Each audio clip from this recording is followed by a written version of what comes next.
আসসালামু আলাইকুম দর্শক সকলকে সিলেট অফ ওয়ার্ল্ড টিভির পক্ষ থেকে স্বাগতম জানাচ্ছি। আপনারা জানেন গতকাল থেকে সিলেট হকার মুক্ত হয়েছে।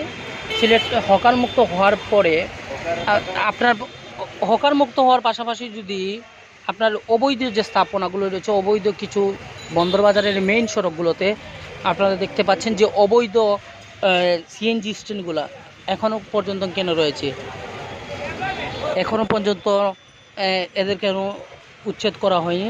এখন পর্যন্ত তারা সেই আগের জায়গায় অবস্থান করছেন। যদি রাস্তা দখলমুক্ত করতে হয় তাহলে এই সিএনজি অবৈধ স্ট্যান্ডগুলো যদি না সরানো হয় তাহলে কখনও রাস্তা দখলমুক্ত হবে না, এটা আশা করা যায়।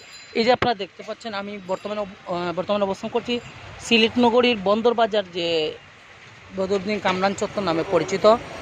সেটা যদি একটু দেখানোর চেষ্টা করি, যে আপনারা দেখতে পাচ্ছেন অবৈধভাবে সিএনজিগুলো দাঁড়িয়ে আছে। প্রায় কয়েকটি সিএনজি এখানে আছে, দেখতে পাচ্ছেন যে অবস্থাগুলো দেখতে পাচ্ছেন। সিএনজিগুলো যেখানে সেখানে পার্কিং করছে তারা। এই ছিল বন্দরবাজারের বর্তমান পরিস্থিতি। যদি আমরা বলতে চাই, যদি অবৈধ সিএনজি স্ট্যান্ডগুলো যদি উচ্ছেদ না করা হয় তাহলে মনে হয় না যে আমাদের যে এই রাস্তাগুলো ফুটপাথ দখলমুক্ত হলেও কিন্তু রাস্তা কিন্তু দখলমুক্ত হয় না। এখনও পর্যন্ত রাস্তা সিএনজি চালকদের দখলে রয়েছে, সেটা আশা করা যাচ্ছে।